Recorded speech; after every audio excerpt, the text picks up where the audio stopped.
Merci beaucoup, cher ami. Honorable assistance, je suis très ravie de participer à cette session sur la transplantation rénale et qu'on m'ait confié le soin de parler de la place des nouveaux néphroprotecteurs après transplantation rénale. Alors, je souligne juste l'importance et le concept de la néphroprotection qui est défini par l'ensemble des recommandations et des mesures non spécifiques dont l'objectif est de prévenir les risques de l'IRA et de l'IRC et aussi de limiter la progression de l'insuffisance rénale vers un stade terminal. Il faut savoir que la néphroprotection était basée principalement pendant de longues décennies sur le blocage du système rénine-angiotensine, qui reste toujours un élément majeur de la néphroprotection, et que nous avons vu depuis quelques années, depuis à peine, je pense, 3-4 ans, une explosion de nouveaux agents néphroprotecteurs très puissants qui ont fait une entrée spectaculaire en néphrologie, dont le rôle d'abord a été prouvé dans la maladie rénale diabétique, puis la maladie rénale non diabétique et probablement aussi en greffe rénale. Alors, chez le patient transplanté rénal, il y a un petit souci aussi qu'il faut soulever, c'est l'évaluation de la fonction du greffon rénal. Quelle équation utiliser? Probablement la CKD-IP, combinée avec l'utilisation de la créatinine et de la cystatine. Et puis la néphroprotection, il faut aussi le rappeler, c'est un concept qui ne se limite pas à la néphrologie seulement. Le radiologue, quand il demande un dosage de la créatinine avant injection du produit de contraste, c'est de la néphroprotection. Le cardiologue, quand il va prescrire un médicament pour préserver la fonction cardiaque, c'est aussi de la néphroprotection. Et donc, pour avoir une néphroprotection optimale, il faut viser et cibler plusieurs paramètres, à la fois cliniques, biologiques et autres, notamment la pression artérielle, la glycémie, l'albuminurie, mais aussi la préservation de la fonction cardiaque, les interactions médicamenteuses, l'ajustement des différents médicaments à la fonction rénale, et puis aussi, il faut prendre en considération la vitesse de progression de la néphropathie sous-jacente. Alors, je commencerai par les inhibiteurs de SGLT2. On en parle beaucoup, énormément. Ils ont prouvé leur efficacité dans la maladie rénale diabétique, mais également dans la maladie rénale non diabétique. Mais en greffe rénale, ce n'est pas encore, on va dire, ce n'est pas encore dans les recommandations, même si on a eu beaucoup d'études publiées durant les 2 dernières années, 2023, 2024 et aussi 2025. Et je commencerai par un petit rappel sur le mode d'action de cette classe thérapeutique qui reste vraiment impressionnant et fascinant. Alors tout simplement, il faut savoir quand vous avez un diabète, donc vous avez une arrivée donc, dans le tube rénal d'une grande quantité donc, de glucose et de sodium, et que ce glucose va être réabsorbé chez le patient diabétique, il va s'en suivre une réabsorption aussi de sodium, et du coup la quantité qui va arriver au niveau de l'appareil juxtaglomérulaire sera réduite. Et donc cela va déclencher une stimulation du système rénine-angiotensine-aldostérone avec une vasoconstriction de l'artériole efférente, comme on voit sur le schéma, et puis en même temps on va avoir une inhibition du rétrocontrôle tubuloglomérulaire avec une vasodilatation de l'artériole afférente. Et cette combinaison de vasoconstriction de l'artériole efférente et de la vasodilatation de l'artériole afférente va entraîner donc tout simplement une augmentation de la pression intracapillaire glomérulaire avec aussi une augmentation de la charge filtrée en albumine, d'où l'albuminurie et tous les effets, on va dire, néfastes de la néphropathie diabétique. Quand vous donnez un inhibiteur de SGLT2, vous allez inhiber la réabsorption donc de glucose et de sodium au niveau du tube proximal, et la quantité délivrée à l'appareil juxtaglomérulaire en glucose et en sodium donc sera normale, voire même élevée, ce qui va entraîner une inhibition du système rénine-angiotensine avec une levée de la vasoconstriction de l'artériole efférente, et puis on aura une stimulation du rétrocontrôle tubuloglomérulaire avec une vasoconstriction de l'artériole aussi afférente, ce qui va limiter le flux sanguin au niveau de l'artériole afférente, va baisser la pression intracapillaire et aussi baisser la charge d'albumine qui sera filtrée. Et donc aussi, on a aussi d'autres mécanismes d'action des inhibiteurs de SGLT2, notamment une baisse des différents médiateurs de l'inflammation, aussi une baisse de la fibrose et du stress oxydatif. Et la liste est très longue de l'ensemble des effets de cette classe thérapeutique. Et ces effets sont à la fois directs et indirects et qui vont impacter la fonction rénale. Dans cette réflexion donc, récente donc, sur le rôle des inhibiteurs de SGLT2 chez le patient en fait, non diabétique, parce qu'on a beaucoup prouvé le mode d'action chez la personne diabétique. Qu'en est-il de la personne non diabétique? On voit aussi que beaucoup de ces mécanismes sont conservés. Vous avez toujours la natriurèse et la glucosurie qui sont le point de départ de ce mode d'action. Et puis c'est grâce à la natriurèse et la glucosurie, on va pouvoir réguler donc, la glycémie, on va aussi pouvoir réguler la pression artérielle, mais aussi améliorer donc, la surcharge, qui est un élément très important en cardiologie et en néphrologie. Et puis vous avez sur le plan rénal donc, tous les mécanismes qui sont conservés, donc la baisse du stress oxydatif, de l'inflammation, de la fibrose. Et puis sur le plan cardiaque, vous avez aussi donc, une baisse du remodelage cardiaque et une baisse de la masse ventriculaire gauche, ce qui aboutit finalement à une néphroprotection et une cardioprotection extraordinaire chez les patients avec une maladie rénale. Alors, le premier grand essai qui avait concerné une grande population de patients avec maladie rénale, c'était l'AMPA Kidney de 2023, qui avait montré aussi des résultats très intéressants sur le plan cardiovasculaire, mais également rénal chez ces patients, sauf que les transplantés rénaux étaient exclus de cet essai clinique. Alors, pourquoi ils sont exclus? En général, on exclut trois grandes populations. Ce sont les patients avec un DFG moins de 20, les patients avec une IRCT sous dialyse et les patients transplantés rénaux. Parce qu'on suppose que ces patients-là présentent une réduction néphronique et que si on a moins de néphrons, les inhibiteurs de SGLT2 seraient tout simplement moins efficaces. Donc, il n'y aurait pas d'effet a priori secondaire, mais ils seraient moins efficaces. Sauf chez les transplantés rénaux, où le risque de complications, notamment infectieuses, serait plus important, notamment durant la première année post-transplantation rénale. Cependant, il y a une balance. Certes, il y a d'un côté quelques complications infectieuses, les infections urinaires et génitales, mais de l'autre côté, vous avez énormément de bénéfices, néphroprotection, cardioprotection, une réduction du risque du diabète post-transplantation, un meilleur équilibre métabolique chez les patients diabétiques, et puis vous avez aussi la perte du poids et un meilleur contrôle tensionnel. Et le premier essai clinique a été publié en 2019 et l'objectif de cet essai clinique était d'abord de tester la sécurité de cette classe thérapeutique. C'est vrai qu'on est devant d'une population de patients transplantés rénaux avec des immunosuppresseurs, plusieurs médicaments, et on voulait d'abord savoir est-ce qu'il y avait une interaction médicamenteuse entre les inhibiteurs de SGLT2 et les autres immunosuppresseurs. Et donc une toute petite cohorte, 22 patients sous empagliflozine, 22 patients placebo. Alors ils ont pris le traitement pendant 24 semaines, un an après la transplantation rénale, et puis les résultats sont intéressants. Meilleur contrôle glycémique, meilleure perte de poids, bonne tolérance avec une absence d'interaction médicamenteuse chez des patients à la base qui avaient un DFG supérieur à 30. Alors toujours sur le plan sécurité, alors cette étude rétrospective qui avait concerné plus les adultes, des transplantés rénaux adultes ayant un diabète pré- ou post-transplantation, toujours avec un DFG plus de 30. Il y avait donc 240 transplantés rénales dans chaque groupe de patients.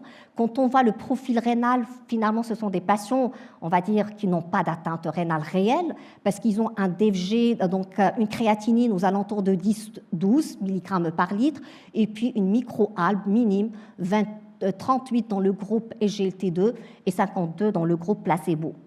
Et puis à noter aussi, 30% dans le groupe des patients recevant SGLT2 étaient aussi sous agonistes de GLP-1.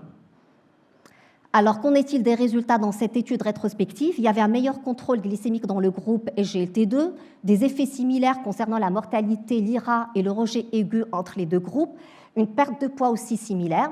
Et un résultat inattendu, il y avait moins d'infections urinaires dans le groupe SGLT2. Mais quand on voit un petit peu les critères d'inclusion et le critère de jugement, on comprend pourquoi. Ils n'ont pris en considération que les infections urinaires nécessitant une hospitalisation. S'ils avaient inclus tout type d'infection urinaire, on aurait probablement plus. En plus, ils ont exclu les patients avec des antécédents d'infections urinaires récidivantes.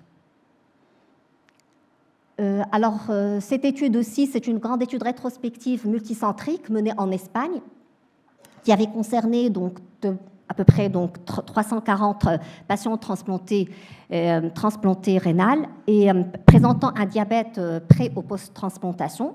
Alors, la prévalence des effets secondaires était plus élevée dans le groupe SGLT2, 26% versus 14%, et ces complications étaient principalement des infections urinaires. avec une prévalence donc plus élevée donc dans le groupe SGLT2, et aussi les patients qui avaient présenté les infections urinaires étaient ceux qui avaient déjà des antécédents d'infections urinaires. Et d'ailleurs, parmi les facteurs de risque de ces infections urinaires développées sous traitement SGLT2 étaient les antécédents d'épisodes antérieurs qui augmentaient le risque de 8 fois par rapport aux autres, et aussi le sexe féminin.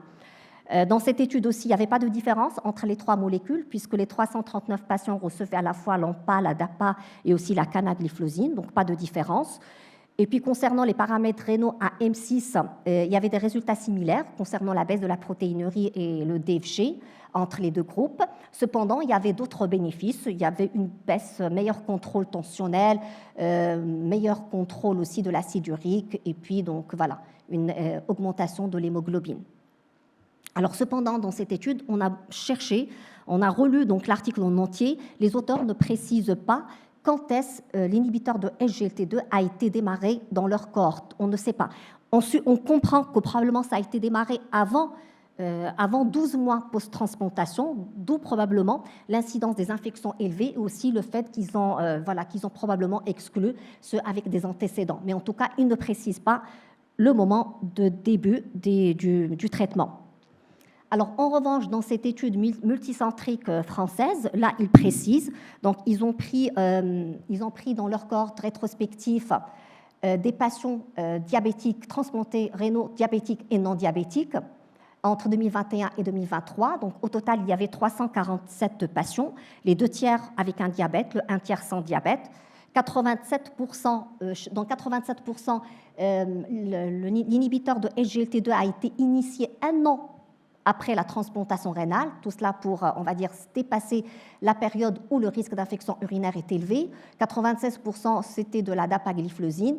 Et puis, il y avait donc 8,5% des patients inclus qui avaient un DFG inférieur à 30, contrairement aux études précédentes qui avaient presque toujours un DFG supérieur à 30 lors de l'initiation du traitement. Et puis, il y a eu un arrêt du traitement dans 16 cas. D'ailleurs, c'est la même étude qui a été présentée par mon collègue, professeur Driss El-Qabbaj. Alors, ils ont étudié donc, les raisons d'arrêt des inhibiteurs de SGLT2. Il y avait donc 11% des infections urinaires.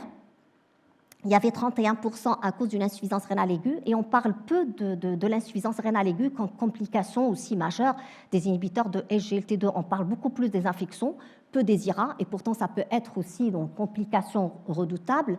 Donc 31%. Et parmi donc ces arrêts, donc il faut savoir que 4,2% des patients qui ont développé une IRA avaient au départ un DFG inférieur à 30 et faisaient partie de ces 8,5% de la cohorte. En parallèle, il y avait des effets bénéfiques très intéressants. Donc, il y avait une baisse de la protéinurie très importante entre l'initiation M3, M6 chez les patients diabétiques, mais également chez les patients non diabétiques. Il y avait aussi une baisse de la pression artérielle entre donc, M0, M3, M6 chez les personnes transplantées diabétiques. Alors, qu'en est-il aussi de la cardioprotection? Parce que quand on parle des inhibiteurs de SGLT2, il y a l'effet néphroprotecteur, mais ici, mais également l'effet cardioprotecteur.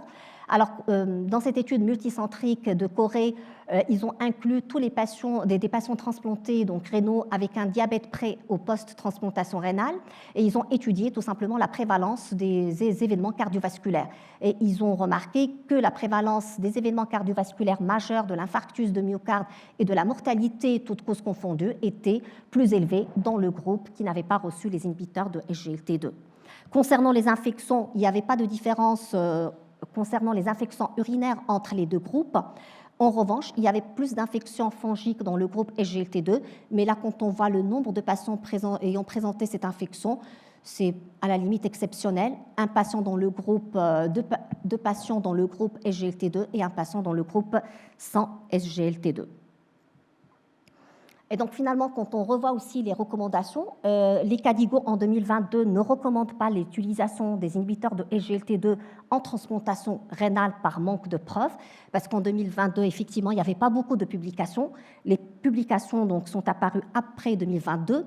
Les recommandations anglaises également de 2023 ne recommandent pas l'utilisation des inhibiteurs de SGLT2 en transplantation. Et ils disent aussi, qu'ils précisent que si on veut utiliser cette classe thérapeutique chez des personnes transplantées, donc rénales avec un diabète, il faudra que la décision soit prise au sein d'une concertation multidisciplinaire. Et finalement, on peut suggérer, d'ailleurs ça émane aussi de l'ensemble des études, on peut suggérer l'utilisation des inhibiteurs de SGLT2 chez les personnes transplantées rénaux avec un diabète pré-transplantation, avec un diabète post-transplantation, à condition que l'initiation soit faite 12 mois après la transplantation rénale, aussi chez les transplantés sans diabète, s'il y a une indication cardiaque ou rénale. Et puis, quel que soit, il faut que ça soit fait chez des patients n'ayant pas des antécédents d'infection urinaire récidivante. Deuxième classe intéressante, c'est les agonistes des récepteurs GLP1, qui sont aussi très, très intéressants. Ils partagent de nombreux mécanismes physiopathologiques avec les inhibiteurs de SGLT2, avec des mécanismes supplémentaires, notamment le mécanisme d'action direct sur l'obésité, puisqu'ils vont baisser donc la sensation de faim, donc la leptine, et donc il y aura une perte de poids très importante quand on les prescrit. Et puis vous avez aussi, juste après, le mécanisme rénal, il rejoint vraiment celui des inhibiteurs de SGLT2, puisque les agonistes de GLP1, ils vont activer les récepteurs GLP1. Ces récepteurs sont situés dans différents organes, notamment dans le pancréas, au niveau de l'intestin, le système nerveux, mais aussi au niveau rénal, au niveau du tube proximal. Et puis l'activation de ces récepteurs va diminuer l'activité des cotransporteurs, sodium, hydrogène, NHE3, qui se situe principalement au niveau du tube proximal. Et en baissant la réabsorption, finalement, on rejoint donc le cycle de tout à l'heure. Donc, c'est-à-dire qu'on va avoir une stimulation du rétrocontrôle tubuloglomérulaire avec une vasodilatation de l'artériole afférente et puis une inhibition du système rénine-angiotensine. Et puis les effets donc, néphroprotecteurs. Donc, si on veut voir en détail, il y a une protection vis-à-vis de la perte podocytaire, une protection contre la dysfonction mésangiale et contre la dysfonction endothéliale. Et puis l'effet rénoprotecteur, donc paraît évident quand on voit l'ensemble des mécanismes d'action. Alors, il y a aussi beaucoup d'études récentes sur l'utilité donc, de GLP1 en transplantation rénale. Dans cette grande étude rétrospective qui s'est intéressée aux différents patients transplantés rénaux dans les registres américains, dans le groupe n'ayant pas reçu les GLP1, il y avait à peu près 16 000 patients. Dans le groupe ayant reçu donc, les agonistes de GLP1, il y avait à peu près 2 000 patients. Quand on voit l'indice de masse corporelle, quand même, on les prescrit pour des patients qui sont vraiment en surpoids et en obésité. Et dans le groupe ayant reçu les GLP1, donc l'IMC était de 31 quand même kilos par mètre carré. Et quand on voit les résultats, donc il y avait il y avait une mortalité avec greffon rénal fonctionnel ou non plus importante dans le groupe n'ayant pas reçu les agonistes de GLP1. Et puis, cette étude aussi rétrospective qui avait concerné des patients donc, diabétiques transplantés rénaux, donc adultes de plus de 18 ans. Une étude qui avait comparé deux groupes de patients, ceux qui ont reçu le GLP1 et l'autre groupe ne l'ayant pas reçu. Quand on voit là aussi sur le plan rénal, c'est des patients qui restent vraiment avec une atteinte rénale très légère, puisqu'on a un DFG aux alentours de 60, donc à la limite, il n'y a pas finalement d'atteinte rénale, et puis aussi un rapport qui est négatif, moins de 30. Donc, on se pose réellement donc l'indication dans cette étude était plus le diabète post-transplantation rénale. Et qu'est-ce qu'on a remarqué? Il y avait de meilleurs résultats rénaux, notamment concernant le retour en dialyse, le rejet aigu. En même temps, on parle de personnes avec une fonction rénale presque normale. Meilleurs résultats donc métaboliques et aussi des résultats similaires concernant les infections génito-urinaires et la mortalité en comparant les deux groupes.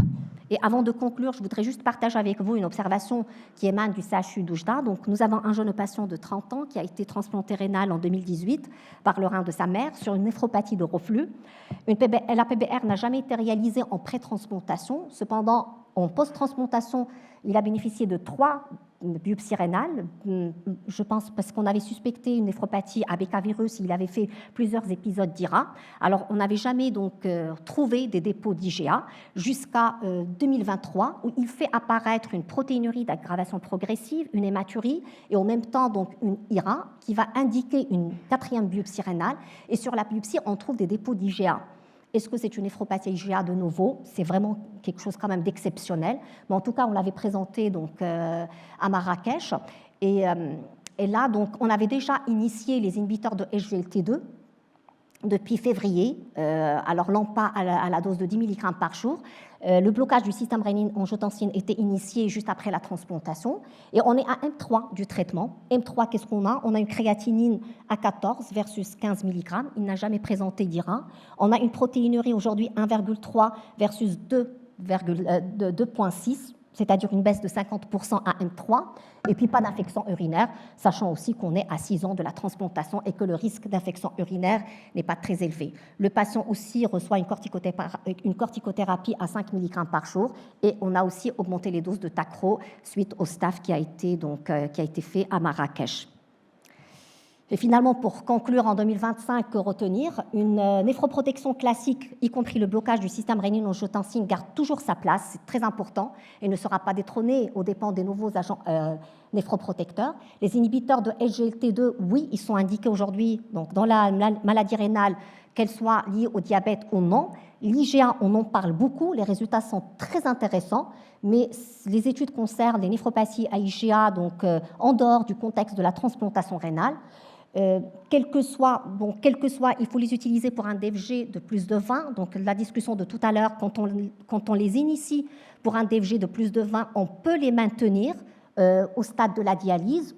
Peut-être, oui. Là aussi, on n'a pas encore des résultats donc certains. Les GLP-1, là aussi, on peut les prescrire dans la maladie rénale, qu'elle soit liée au diabète ou pas. Et surtout, quand on a un surpoids ou une obésité, là, l'indication devient très importante. Et je pense aussi donc, aux patients avec une polykystose, ça serait très intéressant parce qu'ils sont souvent en surpoids, souvent un syndrome métabolique, et ça serait probablement intéressant de les prescrire. Sauf qu'il faut avoir un DFG supérieur à 15 pour initier la prescription.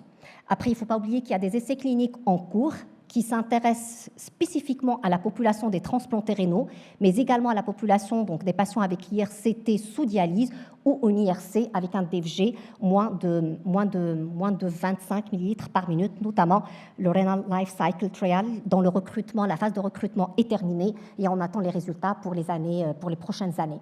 Après, est-ce qu'il faut augmenter les doses des inhibiteurs de SGLT2, sachant que la dose maximale, c'est 25 mg? Probablement. Donc oui. Si réduction néphronique, peut-être que ça justifie plus une augmentation des doses si on va avoir un effet plus important. Et puis aussi maintenir les inhibiteurs de SGLT2 pour un DFG inférieur à 20 en greffe, ça n'a pas été étudié. Et probablement, donc, il faut les maintenir si on a aussi le bénéfice cardiaque qu'il ne faut pas oublier. Et je vous remercie.